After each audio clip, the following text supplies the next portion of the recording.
Bueno, yo creo que Colombia ya ha cambiado y que los 10 millones de votos de Duque son un techo electoral y entramos en un ciclo electoral ilusionante y en un nuevo ciclo político. Yo creo que los colombianos no se merecen que...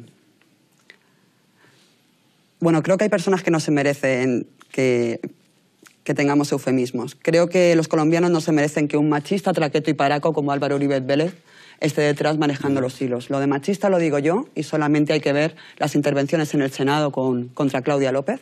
Lo de traqueto y paraco lo decían los 9 testigos asesinados que tiene él y su hermano en la causa en la Corte de Bogotá, ¿no? Que además tuvo la impunidad de celebrar vía Twitter diciendo que era un buen muerto en el caso del último de ellos, ¿no? Y no es la primera vez que el expresidente tiene este tipo de salida. Recordemos que de los falsos positivos era capaz de decir que, bueno, que no eran cafeteros que pasaban por allí. Me parece que Colombia tiene la suficiente dignidad y necesita pasar esta página negra de su historia lo más rápido posible. Iván Duque, del Partido Centro Democrático, ha logrado el 54% de los votos frente al 42% alcanzado por Gustavo Petro, de Colombia Humana. Así, el candidato impulsado por el exmandatario Álvaro Uribe será el próximo presidente de Colombia. Con ello se inaugura una etapa crucial, un año y medio después de la firma de los acuerdos con las FARC, a los que Duque pretende aplicar modificaciones.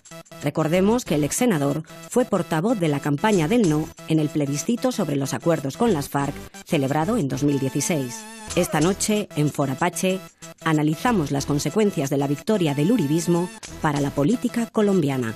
¿Cuáles pueden ser las implicaciones de estos resultados? Que auguro que tienen dos lecturas. Por una parte, el éxito de la derecha, pero por otra, un resultado impensable para la izquierda hace poco tiempo. Enrique. Bueno, en primera instancia no cabe duda que se va a paralizar el proceso de modernización del país que devenía del acuerdo de paz. Es decir, va a haber poca o ninguna reforma rural, va a haber poca o ninguna reforma política y va a haber poca o ninguna reforma de los sistemas de garantía de seguridad.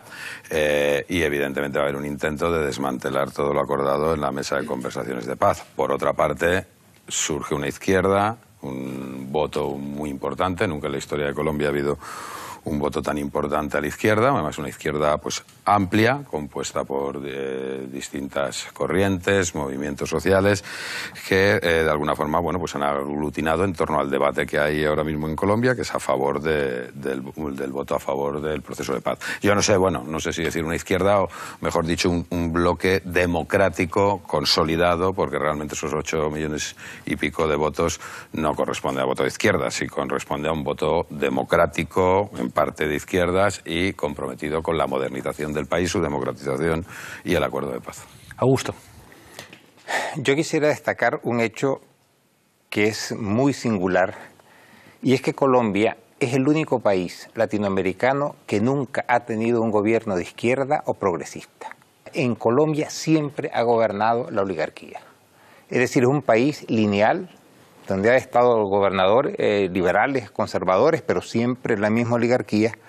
Y en estas elecciones se confirma esta tendencia histórica desde la independencia de que en cualquier elección gana siempre la oligarquía, del color que sea, gana siempre la derecha y la izquierda está orillada. Iván Duque, ya que es tan novato, que no tiene prácticamente experiencia, ha sido solo senador temporalmente, tiene la opción de consolidar el proceso de paz o de sentirse tan comprometido con quienes le han aupado que continúe la polarización y vuelva lastimosamente ese estado permanente de guerra en el que ha vivido Colombia.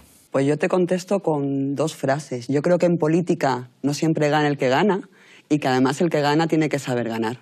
Creo que Duque no se esperaba llegar a la presidencia en estas condiciones y que el proceso de paz se ha convertido no solamente en la piedra angular de un nuevo ciclo electoral y político en Colombia, sino que también se conforma como un parteaguas que incide en la brecha del bloque de poder que ya hay en Colombia y que también se extrapola al conjunto de la sociedad porque los 8 millones de votos de Petro creo que es una condición de posibilidad del cambio real de poder. Ya no estamos hablando de una oposición, sino un cambio real de poder, ¿no? Y que en este sentido creo que no le va a dejar tanto margen de maniobra a Duque, porque en el caso de que, bueno, de que decida transformar demasiado estos procesos de paz, esa corriente de fondo existente puede aglutinarse en un bloque en torno al cual construir una oposición al uribismo con identidad propia, además.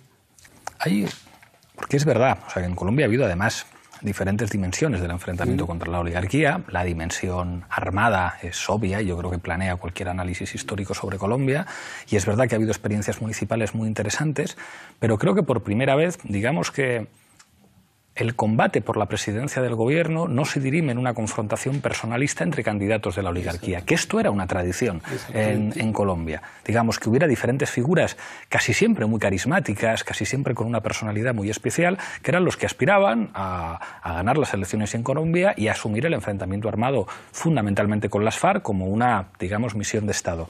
Ahora da la impresión de que hay un eje que sí hemos conocido en otros países de América Latina, que aparece, no sé si se le puede llamar un eje izquierda-derecha, esto siempre es muy estrecho en América Latina, pero es verdad que Petro ha logrado acumular, digamos, un conjunto de fuerzas populares, democráticas y a la izquierda también, en torno a una candidatura que ha obtenido más de 8 millones de votos en Colombia. Ojo, más votos de los que tuvo Santos para ser presidente de Colombia. El dato es no menor.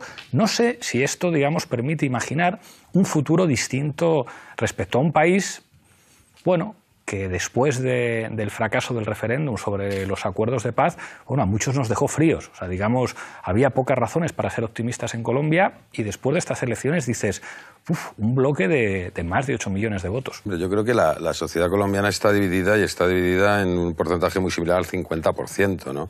El resultado del plebiscito por la paz fue mejor que este resultado electoral. Fue mucho más ajustado, y creo que es la vez en la que en la historia de Colombia pues ha quedado más claro que era posible un cambio. Lo que ocurre es que las estructuras también hacen muy difícil que ese cambio se produzca. O sea, el sistema electoral, por eso era uno de los acuerdos fundamentales modificarlo. El sistema electoral es puramente caciquil. El Consejo Nacional Electoral no es un órgano que tenga ninguna independencia, es un órgano de absoluto politiqueo y controlado por los partidos tradicionales. O sea, el sistema de fraude electoral es un sistema complejo, construido, elaborado y con ya muy añejo, ¿no? Digamos, ¿no? Y luego no olvidemos que en el Parlamento, en el Congreso de Colombia, la mayoría de la derecha es absoluta. Total. Es decir, la mayoría en el Senado, digamos, los sectores democráticos, que el Senado es la cámara que tiene más peso en el país, sobre 100, bueno, 100 ahora serían 105, son 28 en este momento, ¿no? Sobre 105 son 28 de senadores que se puede considerar demócratas de izquierda. Es decir, este gobierno va a hacer lo que quiera hacer, y francamente la derecha, y no solo la derecha, sino también el centro, por así decirlo, en los términos que entendemos aquí en Europa, ya está agrupado. La mayoría se ha agrupado durante la campaña con Duque, es decir, el Partido Conservador apoyó claramente el proceso de paz hasta el final, se alineó desde el primer momento con Duque, el Cambio Radical se ha alineado con Duque, el partido de la U lleva tiempo votando. El partido de Santos lleva tiempo votando en el Congreso una buena parte con el Centro Democrático, y el partido de la U yo le auguro muy poco futuro, realmente. Yo creo que el partido de la U, el partido de Santos, va a desaparecer. ¿Cuál es la esperanza? Bueno, pues efectivamente que todo eso que se ha aglutinado gracias a que se firmó el acuerdo de paz, porque no olvidemos, yo estoy convencido, este resultado de 8 millones y pico de votos de sectores democráticos y de izquierdas no habría sido posible si no hubiera desaparecido el conflicto armado, porque esta ha sido la campaña electoral más tranquila en la historia de Colombia, con menos muertos, con menos injerencias políticas, de seguridad, claro, con más participación. Entonces, gracias al acuerdo de paz, gracias a la dejación de armas de la principal guerrilla, ha sido posible esta reagrupación de votos democráticos y de la izquierda. Es un buen inicio. Yo lo que digo es que voluntad política no falta en Colombia. Lo que pasa es que la estructura institucional está absolutamente controlada por una oligarquía decimonónica, y como no se varíe esa estructura institucional, es imposible que las mayorías consigan ostentar el poder en las instituciones, ¿no? Veremos qué pasa el año que viene en municipales y regionales. El año que viene son municipales y regionales. Pero es que antes tenemos el referéndum contra la anticorrupción. Por eso yo decía el hecho de que me parece que es un proceso, un nuevo ciclo en el que se pone en el centro la política en positivo. Yo creo que Colombia ha recuperado eso. El poner en el centro la política en positivo. Es la primera vez que no se vota a un jefe de las Fuerzas Armadas para que pueda luchar contra las FARC, ¿no? Estamos hablando de que lo que se han discutido durante la campaña son programas políticos y electorales. Obviamente el cierre de Vargas Llera con con Duque es una alianza natural, si se quiere, pero la brecha que hay en el bloque de poder es importante. Y yo creo que no hay que menospreciar esa capacidad de tracción, esa corriente de fondo que existe, que verdaderamente está votando por superar este modelo, por superar esta página y por poder poner en el centro la política, porque yo creo que la sociedad colombiana está cansada del conflicto. Y es una oportunidad. Otra cosa es luego cómo se vaya aglutinando eso y si verdaderamente qué papel va a tomar Fajardo con el tema de llamar al voto en blanco y demás. Pero yo creo que es una oportunidad para Colombia para cambiar de paradigma. La oligarquía tiene una estructura de poder que es terrateniente, que es el control de los grandes medios de poder. Y uno de ellos, yo me quiero referir específicamente a esto, que es la concentración de los medios de comunicación en Colombia en 3 grandes grupos, que son el grupo de Carlos Sarmiento, el de Carlos Ardila y el grupo Santo Domingo, que entre ellos controlan más del 57% de todos los medios de comunicación en Colombia y que 2 estaciones de televisión o emisoras, que son Caracol con el 72% de la audiencia y la RCN con el 60%, llenan prácticamente el panorama ideológico colombiano. Y en esas circunstancias es muy difícil generar situaciones de cambio como se ha visto ya en otros países latinoamericanos. Yo quiero insistir en que las oligarquías pueden tener discrepancias en aspectos accesorios, pero no en el aspecto medular, que es que el poder esté controlado por esos grupos a cualquier precio. Y eso todavía en América Latina lamentablemente no hemos logrado dar un salto de calidad que permita liberar a los países de las estructuras oligárquicas. Sergio. Sí, bueno, yo creo que ahí hay varios elementos que nos sirven para hacer el análisis, ¿no? Y un poco si me voy al lado optimista también, ¿no? Por un lado, Gustavo Petro ha ganado en 17 de 32 capitales de departamentos, ¿no? Todo el oeste. Eso augura un posible buen resultado, claro, a su vez, en las siguientes elecciones a gobernadores y alcaldías. Y luego, si además hacemos zoom a dónde gana Duque, dónde gana Petro, lo que vemos es que, digamos, si amputáramos Antioquia y toda la frontera venezolana del mapa de Colombia, ganaría Gustavo Petro, ¿no? Esto no se puede hacer, evidentemente, pero es muy indicativo. Lo digo porque la derrota en esas zonas es abrumadora, ¿no? Estamos hablando de 70-20, 80-40, de ese orden, ¿no?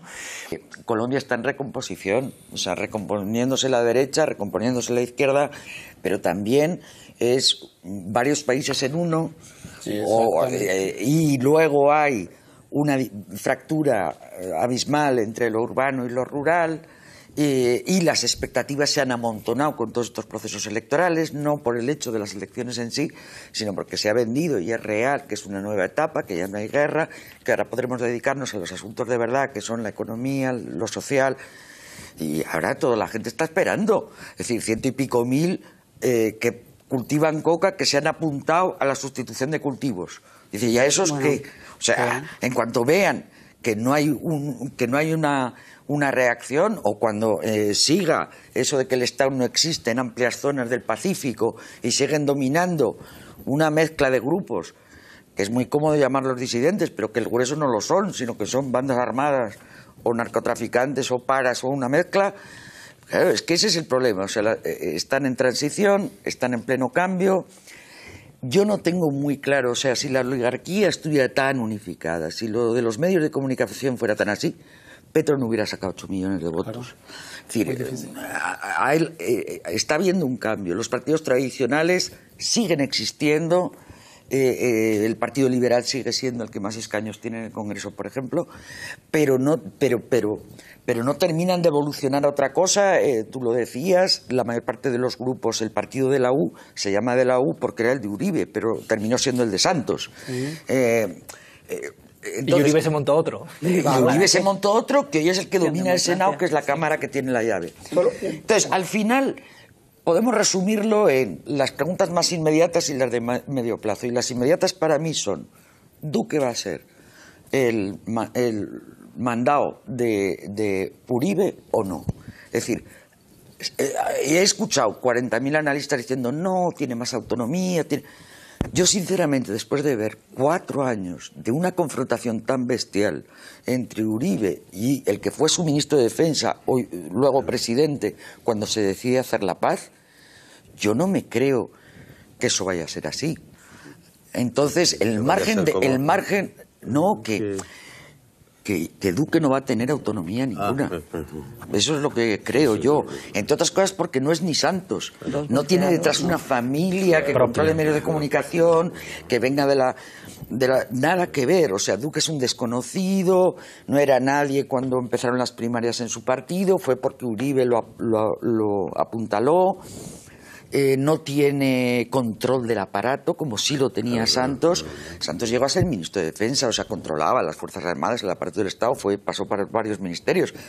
Entonces, yo lo que me pregunto es eso, es decir, si va a tener tan poco margen, nos enfrentamos a una situación inmediata en la que ya ha empezado a pasar con la aprobación de la justicia especial, el sistema de justicia especial que tiene que consolidar hoy el proceso de paz, que se retrasó la ley primero, que luego al final el partido de Uribe logró que se aprobara con enmiendas que el propio Santos ha dicho que quizás son anticonstitucionales. Y eso va a ser la primera prueba de fuego, y la segunda, la formación del gobierno. Dos cosas. Augusto me da mucho juego, pero bueno, no importa. Dos cosas. Uno, cuando utilizamos el término liberal, quiero mencionar una anécdota. El liberalismo acabó en Colombia con Alfonso López Miguelsen cuando la constituyente le dijo a todos los políticos, para ganar la constituyente, cada cual se busca las lentejas. Y le dijo literalmente, se llamó la Operación Avispa, porque él veía que no había unidad de partido para ganarse las elecciones en ese momento. En ese momento lo que le dio fue el certificado de difusión al liberalismo tradicional, que reflejaba con el movimiento revolucionario liberal, toda esa ola del liberalismo, comillas, progresista, que ahí prácticamente lo acabó. Y liberalismo en el sentido tradicional, como igual Partido Conservador, murió con la muerte de Álvaro Gómez, murió cuando lo mataron, en una circunstancia que vale la pena discutir. Bueno, es una parte simplemente para plantearlo. Hay algo que a mí me sigue resultando incomprensible en Colombia, que es el fenómeno del uribismo. Si podía entender, digamos, determinados liderazgos en la derecha, pero el fenómeno de Uribe, y que además Uribe trascienda a sí mismo y se convierta en un fenómeno político capaz de ordenar y repartir juego en la política colombiana. O sea, yo no he sido capaz de ver la serie Narcos, porque poner un actor brasilero a hacer de colombiano son estas cosas que hacen los gringos que son impresentables, pero vi Pablo Escobar, el patrón del mal, que es una serie muy inteligente y muy popular en Colombia, y revela lo que es el uribismo y el paramilitarismo vinculado a un proyecto político que se hizo hegemónico en Colombia y que lo sigue siendo. Lo dejo encima de la mesa porque todavía nadie ha conseguido explicarme cómo es posible que en Colombia el uribismo siga siendo el eje fundamental para entender la política. No, pues el uribismo es el resultado de un proceso en las élites colombianas, precisamente relacionado con eso. O sea, el uribismo es la suma del sector rural, oligarca, ganadero, más el narco, más el paramilitarismo, que es todo parte de lo mismo. Es decir, eso es porque, claro, es que el problema de Colombia, evidentemente, es el problema de las élites. Las élites colombianas no tienen visión de país ninguno, tienen visión de finca. Lo más que pueden velar es por sus intereses particulares, ¿no? Entonces, ¿por qué hubo acuerdo de paz? Porque sí hubo una división en las élites colombianas, pero no por el interés en hacer la paz, por la oportunidad de negocio. O sea, la división de las élites colombianas es ¿dónde hay más oportunidad de negocio en este momento? ¿En hacer la paz o en continuar en la guerra? Hubo un sector de las élites colombianas, las urbanas, globalizadas, financieras, que dijeron no, la oportunidad de negocio es atraer inversión extranjera a las zonas del país con gran diversidad y recursos que no pueden ser explotadas porque son zonas de conflicto. Y esa minoría dentro de la élite colombiana provocó una correlación de fuerza social que es el resultado de que haya habido acuerdo de paz y es el resultado del plebiscito, porque el plebiscito se perdió por el huracán que atravesó el país ese día en la costa atlántica, por 50.000 votos. Pero es que ya esa correlación de fuerzas ya no es la misma en la elección de Uribe. ¿Por qué? Porque una vez hecha la paz, las élites colombianas no tienen ningún interés en modernizar el país, solo en su oportunidad de negocio. Por eso, quiero decir, ¿cómo se explica que habiéndose acordado la puesta a disposición de campesinos para la reforma rural de 10 millones de hectáreas, no se haya entregado una hectárea? No digo 1 millón, digo una. Eso ha sido fundamentalmente el gobierno Santos. y el gobierno Santos es parte de esas élites, y lo que queda de manifiesto es eso, que no va a haber reforma rural, no va a haber reforma política, no va a haber reformas estructurales. Y si no hay reformas estructurales, porque ya está conseguido el objetivo, que es desarmar el único elemento que impedía la penetración de la inversión extranjera en esas regiones, una vez conseguido el objetivo, pues es obvio que no va a haber reformas. Y Duque no es Santos, ni mucho, o sea, no tiene nada que ver.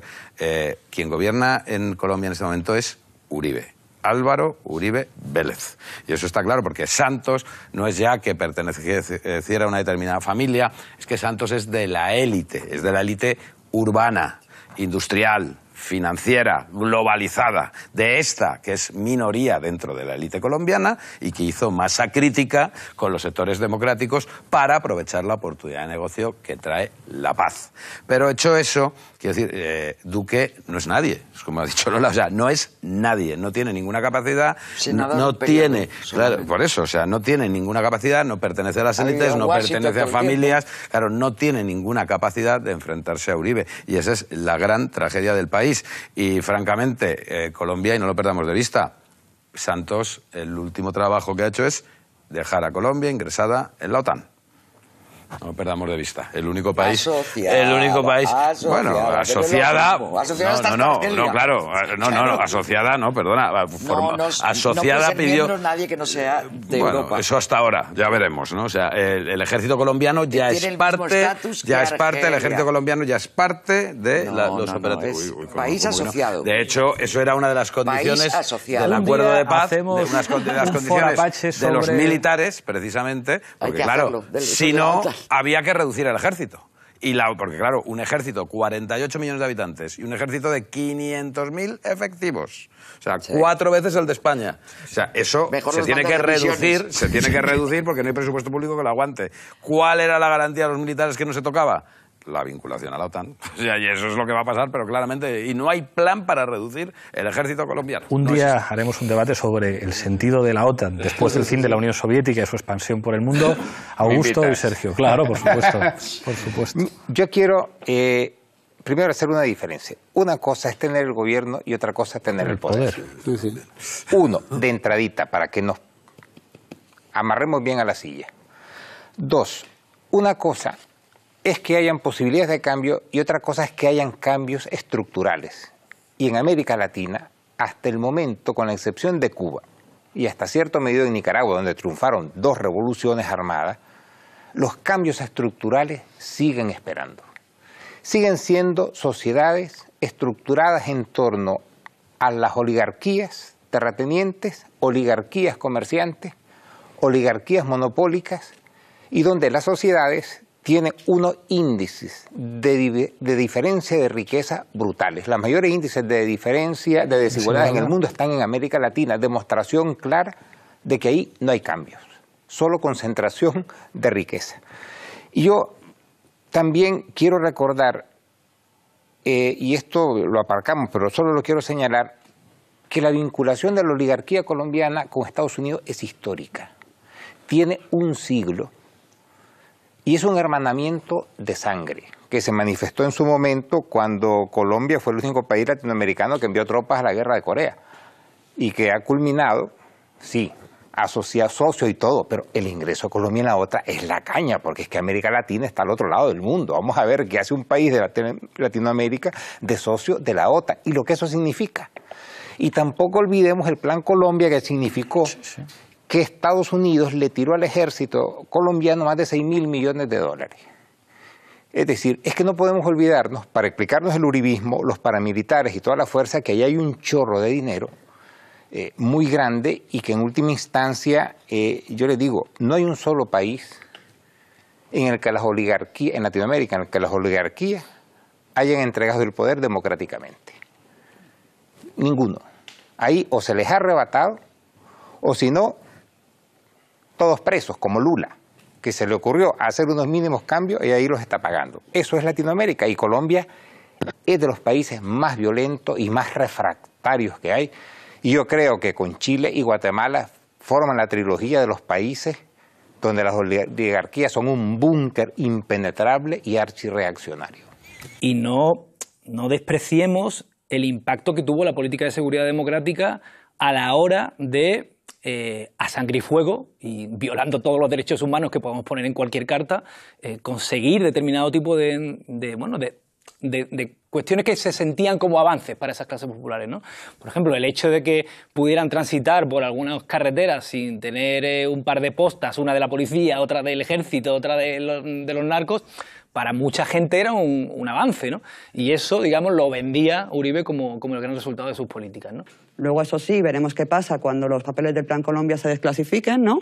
Harán una peliculita, luego Barrisail, y veremos para qué verdaderamente querían intervenir en el país. Eso por un lado. Y por el otro, recogiendo el guante del tema del modelo económico de Duque, yo creo que se ve muy claro en este intento y lo que quiere Duque de intentar sustituir los cultivos de coca por los cultivos de palma de aceite, ¿no?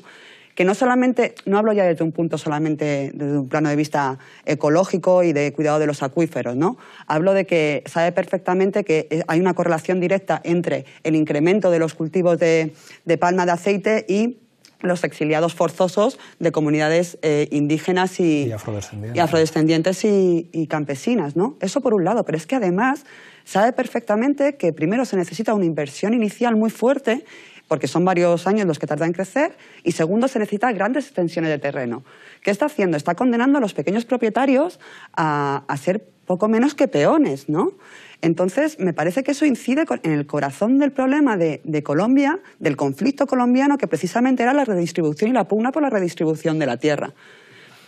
Y me contaba una compañera estos días, que yo la verdad desconocía el dato, que en todas las quinielas parece que va a estar Nicolás Echeverría como ministro de Agricultura, y me comentaba y me decía, investígalo un poquito ahí, a ver qué sacas, dice, porque yo tengo oídos que... Y estuve mirando y resulta que mal empezamos si ponemos como ministro de Agricultura a una persona que está acusada directamente por un jefe de una autodefensa paramilitar bananera, de haber sido financiador y haber promovido esas autodefensas, mal llamadas autodefensas, esos grupos paramilitares, ¿no? Mal empezamos. Manuel. Entonces, si uno dice cómo se monta la historia de Álvaro Uribe Vélez, parte la podemos leer en El olvido que seremos, el de Héctor Abad Faciolince, que lo menciona en algunos apartes.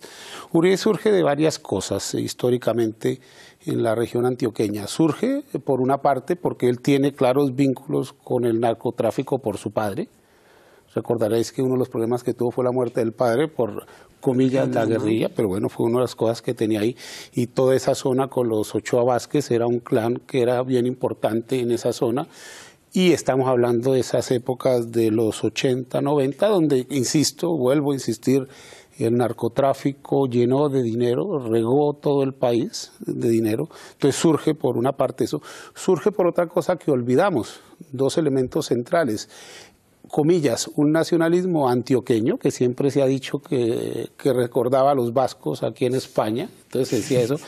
Y segundo lugar, porque él se monta en un discurso también de esa región, que es la buena gestión del departamento de Antioquia. Siempre se decía que los servicios públicos de Antioquia funcionaban bien, que eran los mejores del país, que todo eso funcionaba. Entonces se mezcla con ese discurso, se mezcla con esas ideas que tiene el paramilitarismo que él mismo organizó en el departamento de Antioquia. Las convivir sería difícil. Y es olvidar que, digamos, que en la última época de Pastrana y también con Samper, digamos, hubo una fractura interna dentro de las élites porque asumieron buena parte, digamos, del control toda la zona de Azocolflores, los ganaderos, Fedegana, Azocolflores, y me consta porque el consejero de seguridad también que estuvo con Samper dijo que Samper no podía hacer nada sin preguntarle a los ganaderos y a los de Azocolflores qué hacer en ese momento. Ellos se unen a Uribe en ese momento. ¿Y qué hace Luis Carlos Restrepo? Le monta la cosa más importante como buen psicoanalista, lo que es un relato nacionalista. Recordaréis que, yo no sé, veías en esa época corbatas todo esto, que se tenía que ir las muñequeras, todas estas cosas, con la bandera de Colombia. Y construyó, ¿qué le faltaba a Uribe en ese momento? Un discurso fuertemente nacionalista que había que tener en un momento dado en que el liberalismo ya estaba absolutamente fragmentado. Sumas todo eso, lo mezclas adecuadamente en una época y surge un personaje, como no podía ser de otra manera, que se llama Uribe Vélez. Me dicen de realización que llegamos al final, volvemos a la regla del minuto para que tengáis todos un minuto de conclusiones. Empiezo contigo, Enrique. Tu minuto. Bueno, pues yo en primer lugar lo que diría, bueno, una cosa solo, Laforí, el jefe del grupo empresarial de terratenientes, ¿no? Va a ser con toda seguridad el jefe de la Agencia Nacional de Tierras, para que nos hagamos una idea de cómo va esto. Pero bueno, yo creo que en primer lugar lo que hace falta en Colombia en estos momentos es una exigencia de la comunidad internacional de aplicar las reformas modernizadoras del país, democratizadoras que hay en el acuerdo de paz, lo que tiene que ver con las causas del conflicto, la reforma rural y la reforma política, básicamente, y las garantías de seguridad. Creo que es muy importante apoyar a los sectores democráticos para que pueda despejarse cualquier posibilidad de caciquismo electoral, fraude electoral en las próximas elecciones municipales y regionales del año que viene. Y creo que hay que estar muy vigilantes porque el riesgo de Álvaro Uribe otra vez al frente del país significa vulneración sistemática de los derechos humanos. Augusto. Pues yo creo que la situación de Colombia ahora está en un punto de muy alta incertidumbre, aunque en mi opinión se irá a una recomposición muy fuerte de la derecha de cara precisamente por el avance que ha habido de lo que pudiera llamarse centro-izquierda, puede ser percibido como peligroso y por lo tanto apuntarán a fortalecer sus posiciones y a garantizar e impedir un eventual triunfo del centro-izquierda en el futuro y evitar situaciones que ya se han visto como en Brasil, en Bolivia en vísperas que estamos ahora en México, si se dan las encuestas. Con lo cual yo en lo personal no soy optimista. Yo creo que en Colombia el poder de todas las fuerzas que aquí llamaríamos fácticas es tan grande que van a apostar todo hacia esta recomposición. Lola. Tendremos un termómetro en ver qué pasa con el acuerdo inmediato que hay que aplicar, que es la Justicia Especial para la Paz. Las Fuerzas Armadas incluso le han escrito al señor Duque y al señor Uribe diciendo que no pospongan más la aprobación de eso, que hay 2.000 militares pendientes de esos tribunales. Parece que Uribe tendría interés en que eso no se lleve por esa vía, porque podrían salir algunos vínculos y algunas confesiones acerca de cómo utilizó los servicios de inteligencia, por ejemplo, contra los opositores. Veremos. El presidente nuevo ha dicho que no va a gobernar con el espejo retrovisor, a ver si es verdad, y entonces no se deja condicionar por esos lastres que sí tiene Uribe. En cuanto a si será el presidente de todos los colombianos, hay unos retos económicos impresionantes. Es el tercer país más desigual de América Latina, a pesar de ser la cuarta economía. Con todo, hasta ahora ha tenido un crecimiento muy escaso. Eso necesita una redistribución. Tienen vientos a favor, como por ejemplo la subida del precio del petróleo. Laura. Bueno, yo creo que Colombia ya ha cambiado y que los 10 millones de votos de Duque son un techo electoral y entramos en un ciclo electoral ilusionante y en un nuevo ciclo político. Yo creo que los colombianos no se merecen que... Bueno, creo que hay personas que no se merecen que tengamos eufemismos. Creo que los colombianos no se merecen que un machista, traqueto y paraco como Álvaro Uribe Vélez esté detrás manejando los hilos. Lo de machista lo digo yo y solamente hay que ver las intervenciones en el Senado contra Claudia López. Lo de traqueto y paraco lo decían los 9 testigos asesinados que tiene él y su hermano en la causa en la Corte de Bogotá, ¿no? Que además tuvo la impunidad de celebrar vía Twitter diciendo que era un buen muerto en el caso del último de ellos, ¿no? Y no es la primera vez que el expresidente tiene este tipo de salida. Recordemos que de los falsos positivos era capaz de decir que, bueno, que no eran cafeteros que pasaban por allí. Me parece que Colombia tiene la suficiente dignidad y necesita pasar esta página negra de su historia lo más rápido posible. Sergio. Sí, bueno, yo creo, termino con más preguntas, ¿no? Alguna de ellas. La primera, ¿va a ser pragmático Duque en su relación con Venezuela o va a traer desestabilización a la región? Recordemos que Uribe hablaba sin ambajes de la posibilidad de emprender una carrera bélica con el país vecino, ¿no? Con las consecuencias nefastas que tendría esto para toda la región, ¿no? Y en particular para los dos países. Segunda, vamos desde la comunidad internacional a defender un proceso de paz que de alguna manera hemos hecho propio, o vamos a dejar que lo torpeden vaciándolo de contenido como parece que se apresta a hacer el nuevo presidente. Tercera, que tendrá más largo recorrido. Todos decimos que Duque es un títere de Uribe, yo mismo lo digo, pero es un tipo que tiene un sello y tiene boletín oficial. Vamos a ver cuánto de títere es cuando tenga que empezar a tomar decisiones, efectivamente. Y la última, un apunte. Atención a Claudia López, creo que es una política de una altura inconmensurable y creo que nos va a dar mucho que hablar en los próximos meses y años. Manuel. Dos cosas. Una, creer que el proceso de paz en Colombia no va a estar sin conflictos y no va a ser complejo es ya no entender la realidad colombiana, primera cosa. Entonces, esto forma parte de ese proceso.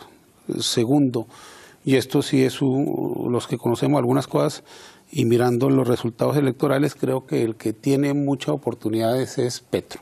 Petro, objetivamente, en términos de que si hace una buena lectura de donde tiene sus votos, si hace una buena lectura del país, tiene la posibilidad de consolidar procesos locales y regionales necesarios en este momento en el país. Sobre todo que a partir de esos procesos, como lo señalamos hace mucho tiempo de la mano de Orlando Falsborda, buena parte de la pacificación y cambio del país depende de mirar el país de manera diferente, considerando las regiones y actuando en consecuencia.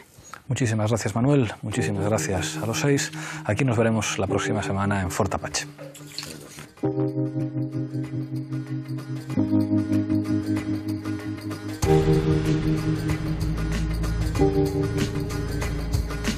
Thank you.